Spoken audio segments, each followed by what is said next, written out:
Good morning, everyone. This is your Read Aloud for Tuesday. It is Native Americans of the Southwest, Part 2. So we heard Part 1 last week, so we're diving into Part 2 today. I hope that you guys have grabbed a snack and have found a cozy spot at home to listen to our Read Aloud today. We're going to start with our vocab. Warm up those mirrors. Mirror on. Maintain. To take care of, to keep in good condition.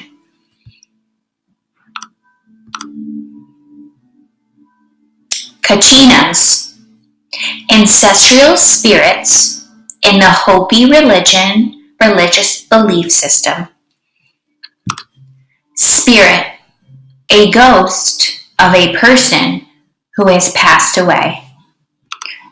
Ancestor, a person in your family who was alive long ago, even before your grandparents.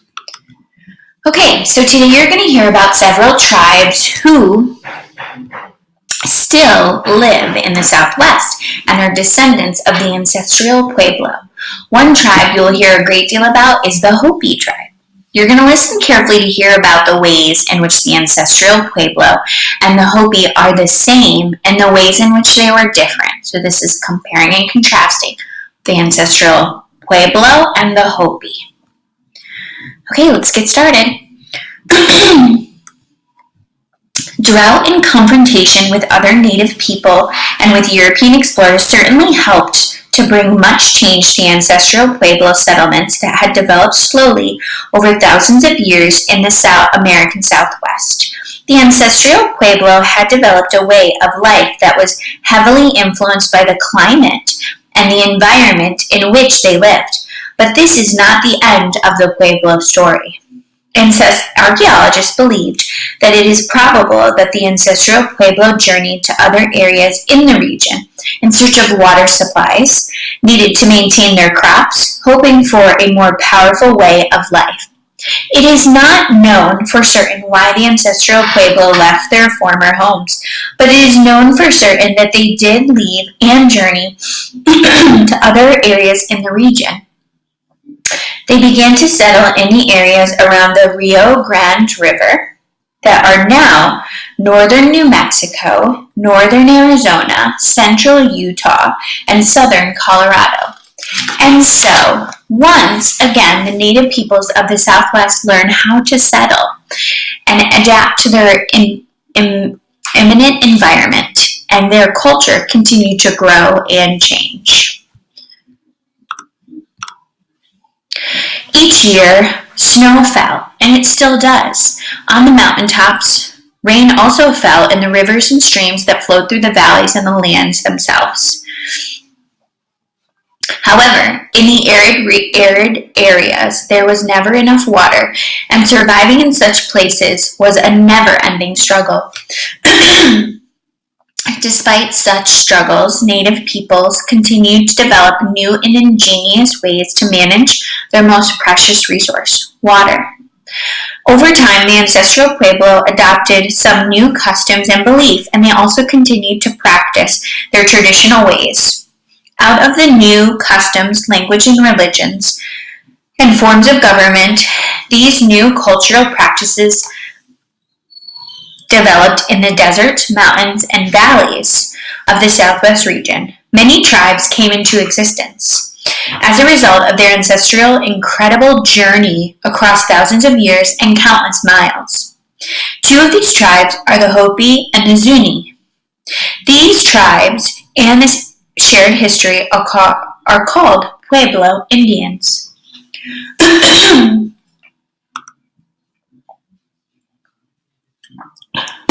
The Hopi, one such tribe born of this journey, is the group we are going to focus on today. The word Hopi means peaceful or wise. The Hopi are the descendants of the ancestral Pueblo, but interestingly, their language is not the same. The Hopi settled in the area that is now Arizona. They were organized into clans with the mother's side of the family, establishing the most important family connections. Like all native people, the Hopi relied on their environment for all their needs. The Hopi grew beans, squash, melons, pumpkins, and other types of gourds, cotton, and corn. Corn was their most important crop, and they learned how to grow several different kinds. Because of the dry conditions, they learned how to plant the corn deep into the ground. There, the corn crop could reach underground water sources and also be protected from the arid conditions above. Also, the Hopi would plant their crops at the bottom of the mesas so that after it rained, the water could run down into the fields and water their crops. The Hopi lived in houses made of stone and wooden beams. They did not use adobe clay to build houses as their ancestors did. They entered their houses through the ceiling using a ladder, as seen right here. Because of the environment in which they lived, they ate very little meat, but the Hopi women who ran the household knew many different ways to cook corn. Hopi women wove cloth for clothing and blankets and made moccasins, belts, baskets, pottery, and jewelry. The Hopi were thought to be very peaceful people, like many other native people and many people today. However, when they felt conflicts with others, the way they chose to show this was by giving the silent treatment, or the cold shoulder. The Hopi were also very spiritual. They believed that people were created inside the earth and emerged into the surface through an opening.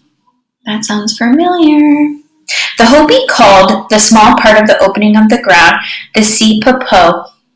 They practiced what they called the Hopi way. They believed they should be kind to each other and thoughtful toward the environment.